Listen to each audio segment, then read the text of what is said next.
Skirt palazzo cutting এবং সেলাই শেখার জন্য অনেক অনেক টিউটোরিয়াল দেখে ফেলেছেন, কিন্তু আজ পর্যন্ত এখনো স্কার্ট প্লাজো সঠিক নিয়মে কাটিং ও সেলাই শিখতে পারেননি। শুধু কাটিং দেখালেই একটা পোশাক কাটিং ও সেলাই শেখা যায় না, জানতে হয় সূত্র। তাই স্কার্ট প্লাজোর কাটিং এবং সেলাই সহজ সূত্র জানতে আজকের এই ভিডিওটি শেষ পর্যন্ত দেখুন। আজকে আমরা 40 ইঞ্চি লম্বা একটা স্কার্ট প্লাজো কাটিং করব। এর জন্য 2.5 হাত বহরের 3.5 গজ পরিমাণ কাপড় নিয়েছি। সর্বপ্রথম আমাদের এই কাপড়টা ওপেন করে বিছিয়ে নিতে হবে। এরপর কাপড়টা লম্বার মাঝখানে একটা ভাঁজ দিয়ে নিতে হবে। আর এই নিয়মে কাপড়টা ভাঁজ করলে কাপড়টা হবে 1 ভাঁজ 2 পার্ট। তো এই নিয়মে কাপড়টা লম্বার মাঝখানে একটা ভাঁজ দিয়ে নেব। স্কার্ট প্লাজো কাটিং করার জন্য আপনি সাধারণ প্লাজো কাটিং করার সময় যেই নিয়মে ভাঁজ দেন, এই নিয়মে কাপড় ভাঁজ করা যাবে না। আমাদের কি করতে হবে, লম্বার খোলা সাইডটা নিজের দিকে এই নিয়মে নিয়ে কাপড়টা কোনাকুনিতে ভাঁজ দিতে হবে। রুমাল ফ্রকের জন্য যেই নিয়মে কাপড়টা ভাঁজ করা হয়, ঠিক একই নিয়মে আমাদের কাপড়টা ভাঁজ করে নিতে হবে। এরপর চিকন সাইডে কোমরের বেল্টের ঘের যত ইঞ্চি দেবেন তার 4 ভাগের 1 ভাগে একটা দাগ দিয়ে নিতে হবে। আমরা 44 ইঞ্চি দেব, 44-এর 4 ভাগের 1 ভাগ 11 ইঞ্চি, আমরা 11 ইঞ্চিতে একটা দাগ দিয়ে নেব। এরপর ইঞ্চিটাপটা এই নিয়মে মাপ দিয়ে দেখতে হবে কোমরের বেল্টের 4 ভাগের 1 ভাগ হয়েছে কিনা। এবার আমাদের কোমরের বেল্টের লম্বা যত ইঞ্চি দেব, ঠিক তত ইঞ্চি টেপটা বাহিরের দিকে রাখতে হবে। আমরা কোমরের বেল্ট দিব 7 ইঞ্চি লম্বা, তো 7 ইঞ্চি টেপটা বাহিরের দিকে রেখে ইঞ্চি টেপটা এই নিয়মে বিছিয়ে নিতে হবে। এরপর সালোয়ারের লম্বা যত ইঞ্চি দেবেন তত ইঞ্চিতে একটা দাগ দিয়ে নিতে হবে। 1 ইঞ্চি সেলাইয়ের কাপড় রেখে আরেকটা দাগ দিয়ে নিতে হবে।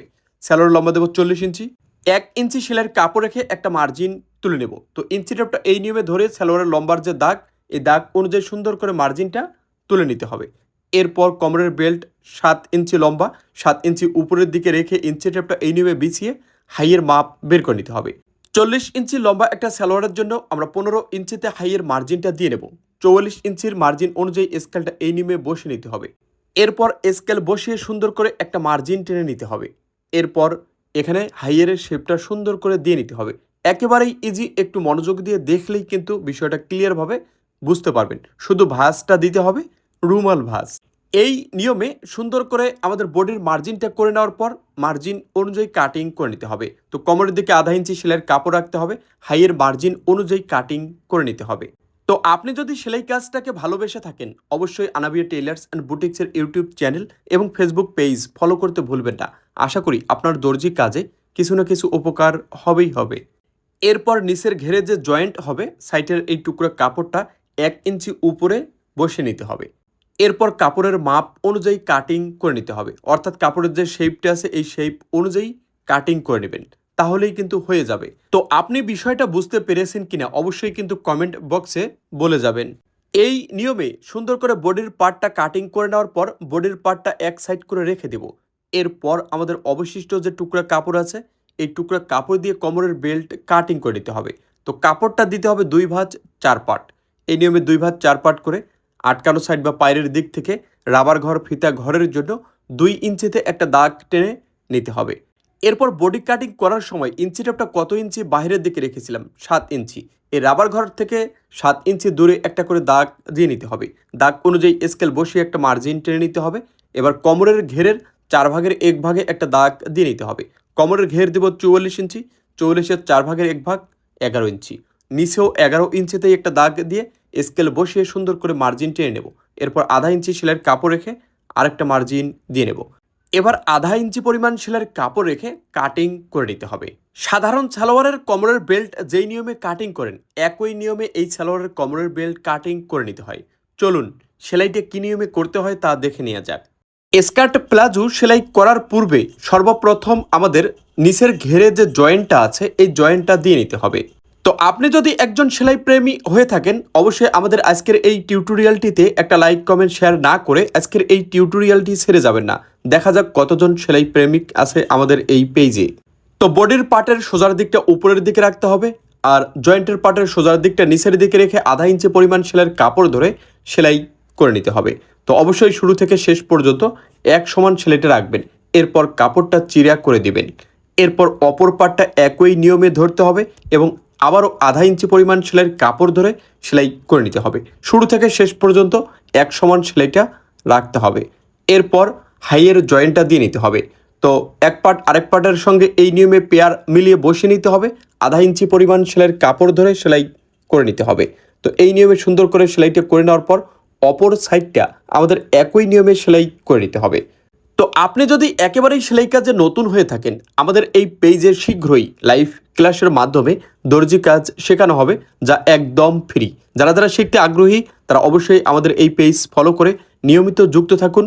কোন দিন থেকে শুরু করব অবশ্যই আপনাদেরকে আগে জানিয়ে দেওয়া হবে। এরপর বড় হাইয়ারের সেলাইটা দিয়ে নিতে হবে। আধা ইঞ্চি সেলাইয়ের কাপড় ধরে সেলাই করে নেবেন। এই নিয়মে সুন্দর করে সেলাইটা করে নেওয়ার পর বাড়তি যদি থাকে এগুলো আঁকাবাঁকা সমান করে কাটিং করে নেবেন। এরপর মুহুরিটা হেম করে নেবেন। মুহুরি বলতে এটা কিন্তু অনেক বেশি ঘের, যেহেতু স্কার্ট প্লাজো, এটা যত বেশি চিকন করে সেলাই করতে পারবেন তত বেশি সুন্দর হবে। তো প্রথমে একটি কাঁচা ভাঙ্গা দিয়ে নেবেন।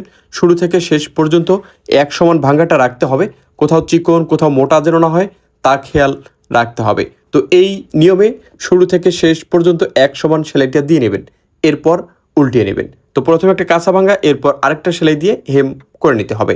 এরপর আমাদের কোমরের বেল্টটা সেলাই করে নিতে হবে।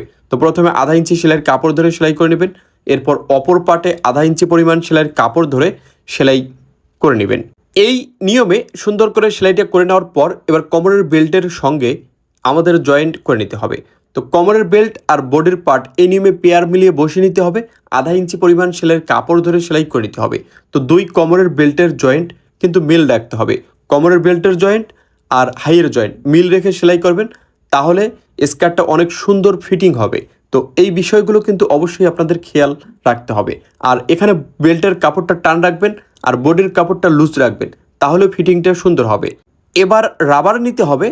কোমরের বেল্টের 2 ভাগের 1 ভাগ মাইনাস 1 থেকে 1.5 ইঞ্চি কম। এরপর রাবারটা এই নিয়মে সুন্দর করে বসিয়ে নিতে হবে। এরপর ভালোভাবে টান দিয়ে রাবারটা সেলাই করে নিতে হবে। এই নিয়মে সুন্দর করে রাবারটা সেলাই করে নেওয়ার পর এবার আমাদের রাবারটা এখানে বসিয়ে নিতে হবে।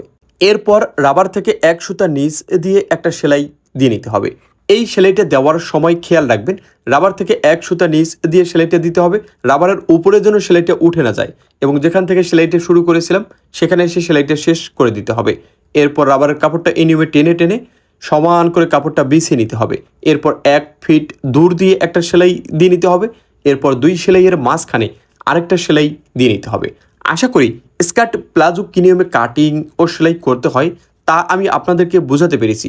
তো আপনি কি বুঝতে পেরেছেন কিনা অবশ্যই কিন্তু কমেন্ট করে জানিয়ে যাবেন। আপনাদের জন্য এই টিউটোরিয়ালগুলো শেয়ার করতে অনেক পরিশ্রম করতে হয়, তাই অবশ্যই একটা লাইক কমেন্ট শেয়ার না করে ভিডিওটা ছেড়ে যাবেন না।